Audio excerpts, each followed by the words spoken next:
Hi friend, आपका YouTube channel concept science classes में आपका हार्दिक स्वागत है। मैं आचार्य सीकियारन फिर से आज बायोलॉजी के नए टॉपिक के साथ आप लोगों के बीच उपस्थित हुआ हूँ। बाबू, आज हम लोग कक्षा 10th के चैप्टर नंबर 4 उत्सर्जन को जानेंगे। बाबू, हम लोग आप लोग को बता देना चाहेंगे, जो भी बच्चा रक्त का मतलब हम एक रक्त का वीडियो बनाए थे, जो भी बच्चा नहीं देखा है वो जाकर रक्त का वीडियो देख लीजिए। बहुत मस्त वीडियो बना है। आप लोग को हम आज उत्सर्जन बताएंगे, यानी कि उत्सर्जन है क्या। यानी कि उत्सर्जन कहता है कि अवशिष्ट यानी कि खराब, अवशिष्ट का मतलब खराब, अवशिष्ट मतलब खराब पदार्थ का शरीर से बाहर निकलना ही उत्सर्जन कहलाता है। यानी कि कहे के चला ई बा, यानी कि हमनी के शरीर से जो भी खराब पदार्थ बा नु जब बाहर निकल जाई ओकरा के का कहल जाला, उत्सर्जन। यानी कि क्या करते हो तू, यानी कि देखते हो पानी पीते हो और पानी पीकर कुछ समय के बाद निकालते हो उस पनिया को। जब पानी पिया और जिस माध्यम से उत्सर्जन मतलब बाहर निकला, उस क्रिया को हम लोग क्या बोलेंगे, उत्सर्जन। और जिस अंग द्वारा निकला, किस अंग द्वारा निकला तुम्हारा, और उस अंग को उत्सर्जी अंग बोलेंगे। क्या बोलेंगे, उत्सर्जी अंग। यानी कि कहने का अर्थ ये है कि यानी कि हमनी के शरीर से जौन भी बेकार पदार्थ बा, जौन भी खराब पदार्थ बा, जौन भी अवशिष्ट पदार्थ बा, शरीर से जब बाहर निकलेगा ना मेरे भाई, तो इसको हम लोग उत्सर्जन बोलेंगे।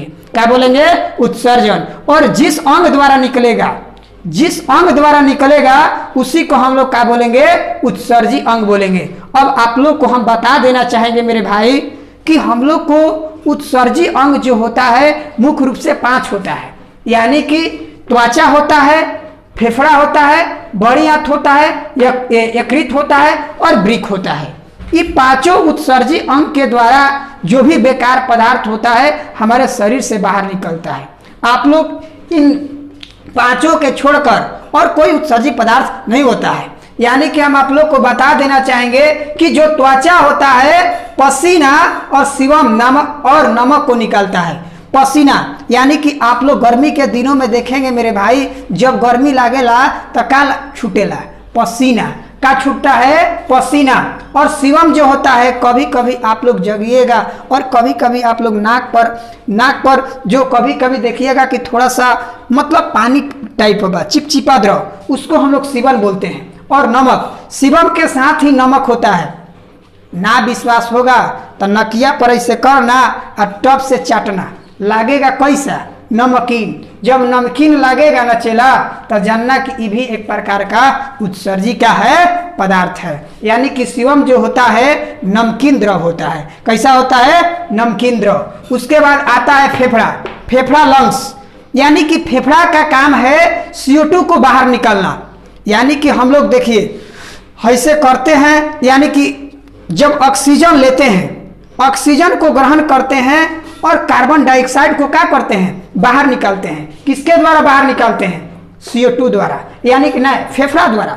कार्बन डाइऑक्साइड को हम लोग किसके द्वारा बाहर निकालते हैं, तो फेफड़ा द्वारा। उसके बाद आता है वाष्प। क्या करेगा, करेगा तो यहां से बल लगेगा, कहां से, फेफड़ा से। बलगम, बलगम जिसको हम लोग बोलते हैं खखार।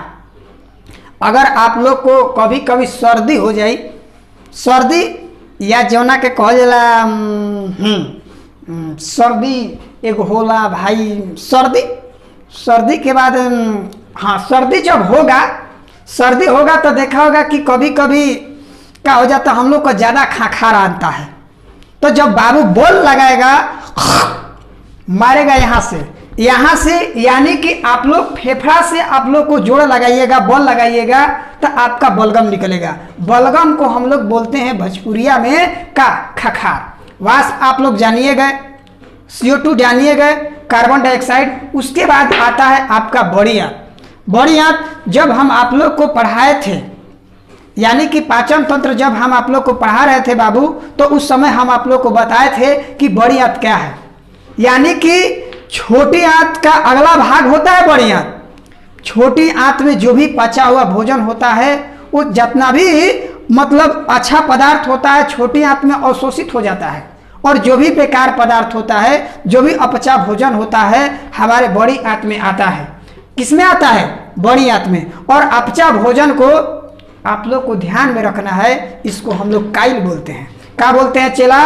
काइल। अपचा भोजन को क्या बोलते हैं? काइल। उसके बाद आता है यकृत, जवना का हमनी के लीवर कहेला इंग्लिश में। क्या बोलते हैं इसको? लीवर। यानी कि यकृत का काम है अमोनिया को यूरिया में क्या करना? परिवर्तित कर देना। हम आप लोग को बता देना चाहेंगे बाबू, हमारे शरीर में अमोनिया बनता है, लेकिन तुरंत ही यकृत क्या करता है? उस अमोनिया को यूरिया में कन्वर्ट कर देता है, यानी कि यूरिया में परिवर्तित कर देता है। यानी कि जिसके शरीर में बाबू अगर आपका अमोनिया होगा तो नाना प्रकार के आपके शरीर में रोग हो सकता है। लेकिन हमारे देखिए प्रकृति का देन कैसा है, यानी कि आपके शरीर में अमोनिया बनता है, लेकिन उसको तुरंत अमोनिया को यूरिया में बदलने का काम कौन करता है? तो यकृत करता है। कौन करता है? यकृत। उसके बाद आता है वृक्क, यानी कि ये हम लोग का 5 नंबर का उत्सर्जी अंग है। 5 नंबर का यानी कि 5वां उत्सर्जी अंग, उसका नाम है वृक्क, जिसको हम लोग किडनी बोलते हैं। ये क्या करता है बाबू? अमोनिया को तो यूरिया में बदल दिया यकृत, और उस यूरिया को क्या करता है? किडनी में भेजता है, और पेशाब के माध्यम से ये बाहर निकल जाता है। पेशाब के माध्यम से क्या निकलता है? बाहर निकल जाता है। और जब भी वही पेशाब जो होता है मेरे भाई, आप लोग देखे होंगे कि कुछ समयों के बाद उस पेशाब में उस जो पेशाब होता है यूरिया से तुरंत ही अमोनिया में कन्वर्ट हो जाता है। तो आप लोग देखे होंगे कि जो पेशाब होता है बहुत सारा गंध देने लगता है, जिसके कारण हम लोग को मतलब गंध जैसी मतलब पेशाब महसूस होने लगता है कि ना? यानी कि देखिए कैसा होता है, अमोनिया यूरिया में बदलेगा यकृत, उस यूरिया को क्या करेगा? वृक्क पेशाब के माध्यम से बाहर निकालेगा, और वही पेशाब यूरिया जब आपका बाहर निकलेगा और जब ऑक्सीजन के संपर्क में आएगा तो वही यूरिया अमोनिया में बदल जाता है। यूरिया का में बदल जाता है मेरे भाई, अमोनिया में बदल जाता है, जिसके कारण पेशाब में एक विशेष प्रकार की गंध आने लगती है। यानी कि हम आप लोग को बता देना चाहेंगे कि यानी कि वृक्क जो होता है उसको हम लोग मुख उत्सर्जी अंग बोलते हैं। वृक्क को हम लोग क्या बोलते हैं? मुख उत्सर्जी अंग। वृक्क को क्या बोलेंगे? मुख उत्सर्जी अंग। आप लोग को ध्यान में रखना है, जो अब हम पढ़ेंगे वृक्क के माध्यम से, वृक्क के बारे में कि वृक्क क्या है। वृक्क को हम लोग किडनी या गुर्दा भी उर्दू में बोलते हैं। मुख्य काम इसका है रक्त को छानना। वृक्क का काम है रक्त को क्या करना? छानना, यानी कि छननी का काम करता है मेरे भाई किडनी। लेकिन आप लोग को ये बात ध्यान में रखना है कि छननी के काम करेगा किडनी, लेकिन एक शुद्धिकरण करता है फेफड़ा। यानी कि आप लोग को हम जब रक्त पढ़ा रहे थे बाबू, तो शिरा और धमनी के बारे में पढ़ा रहे थे, और हम आप लोग को ये भी बताए थे कि हमारे हृदय में 4 वेश्म होता है। एक होता है दाया अलिंद, एक होता है बाया अलिंद, एक होता है दाया निलय, और एक होता है बाया निलय। यानी कि संपूर्ण शरीर से जो भी अशुद्ध रक्त होता है हमारे कहाँ पहुंचता है? निलय में पहुंचता है बाबू। और वही निलय में जब रक्त पहुंचता है तो उसको क्या करता है? निलय के माध्यम से वो जो रक्त होता है वो फेफड़ा में जाता है, और उसको ऑक्सीजन जिसमें एक बात ध्यान में रखना है, रक्त में जिसमें ऑक्सीजन होगा वो शुद्ध रक्त बोला जाएगा, और जिसमें ऑक्सीजन की मात्रा नहीं होगा उसको हम लोग अशुद्ध रक्त बोलेंगे। यानी कि शुद्धिकरण करने का काम फेफड़ा करता है, जिसको हम लोग लंग्स बोलते हैं। आप लोग को ध्यान में रखना है कि शुद्धिकरण करने का काम कौन करता है मेरे भाई? फेफड़ा। लेकिन छननी के काम करे कौन? वृक्क करेगा, किडनी करेगा। उसके बाद आता है कि पेशाब का निर्माण। पेशाब का निर्माण भी वृक्क करता है। पेशाब का निर्माण कौन करता है? वृक्क करता है। एसिड बेस, यानी कि एसिड बेस का नियंत्रण, पीएच मान का नियंत्रण। हम आप लोग को बता देना चाहेंगे कि जो हमारा शरीर का जो पीएच मान होता है बाबू, 7 से 7.8 पीएच मान तक ही काम करता है।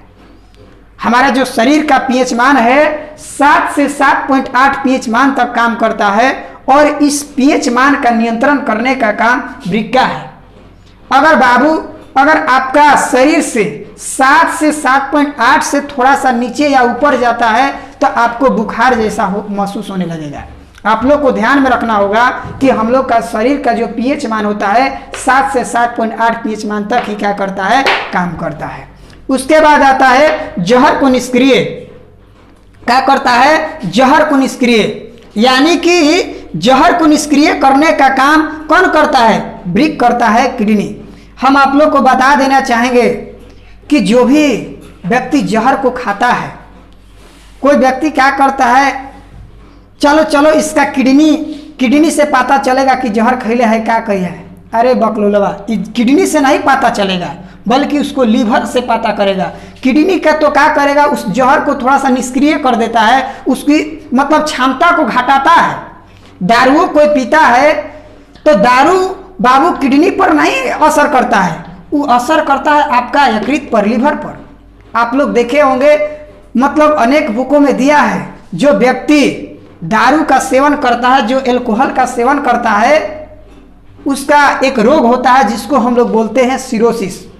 और सिरोसिस नामक बीमारी में मतलब जो भी शराबी व्यक्ति होता है उसका यकृत यानी कि लीवर का जाता है, खराब हो जाता है। यानी कि देखिए लीवर क्या करता है, मतलब लीवर जो खराब होगा उस रोग को हम लोग क्या बोलेंगे, सिरोसिस। लेकिन जहर का निष्क्रिय करने का काम करेगा बाबू कौन, तो आप लोग को ध्यान में रखना है किडनी वृक्क, इसको हम उर्दू में गुर्दा भी बोलते हैं। किडनी की संख्या जो होती है 2, किडनी की संख्या क्या होती है, 2। आप लोग को आकार भी हम बताना चाहेंगे कि इसका आकार सेम के बिया जैसा होता है। कैसा होता है, सेम का बिया जैसा। और इसका भार होता है 140 ग्राम। इसका भार कितना होता है, 140 ग्राम। उसके बाद किडनी यानी कि वृक्क जिस झिल्ली द्वारा घिरा होता है उस झिल्ली को हम लोग पेरिटोनियम झिल्ली कहते हैं। इस झिल्ली को क्या बोलेंगे, पेरिटोनियम झिल्ली। यानी कि जिस झिल्ली द्वारा वृक्क घिरा होता है भाई, उसको हम लोग पेरिटोनियम झिल्ली बोलते हैं। उसके बाद आता है यानी कि किडनी के जो बाहरी भाग होता है उसको कार्टेक्स बोलते हैं। बाहरी भाग को क्या बोलेंगे, कार्टेक्स। और आंतरिक भाग को मेडुला बोलेंगे, उसको क्या बोलेंगे, मेडुला। और उसके प्रवेश द्वार होता है रेनल हिलुम। यानी कि ये क्वेश्चन बहुत बार पूछा है। जो भी बच्चा इस वीडियो को देख रहे हैं, आप लोग को हम बता देना चाहेंगे कि एसएससी बैंक रेलवे में ये कई बार क्वेश्चन पूछा है। यानी कि ये क्वेश्चन पूछा है कि मतलब जो शरीर के किस भाग में अमोनिया की मात्रा अत्यधिक होती है। तो हम आप लोग को बता देना चाहेंगे मेरे भाई कि जो वृक्क का जो प्रवेश द्वार होता है यानी कि रेनल हिलुम पर अमोनिया की मात्रा क्या होती है, अधिक होती है। अमोनिया की मात्रा क्या होती है, अधिक होती है। और उसको बात हम बता देना चाहेंगे कि जो वृक्क का जो इकाई होता है, जो यूनिट होता है, उसका इकाई होता है नेफ्रॉन। यानी कि यूनिट अगर इकाई नाम बुझाए मेरे भाई, तो हम आप लोग को एक एग्जाम्पल बताना चाहेंगे। एग्जाम्पल के माध्यम से मान लीजिए कि आप मकान बनाते हैं और उस मकान में आप लोग ईंट भी लगाते हैं, क्या करते हैं, बालू भी लगाते हैं, सीमेंट भी लगाते हैं, गट्टी भी लगाते हैं, छड़ भी लगाते हैं। लेकिन उसका सबसे अधिक प्रधानता उसमें ईंट को दिया जाता है। सबसे अधिक प्रधानता उसमें ईंट को दिया जाता है। तो ईंट का हुआ मकान का यूनिट हुआ, ईंट जो हुआ मकान का इकाई हुआ।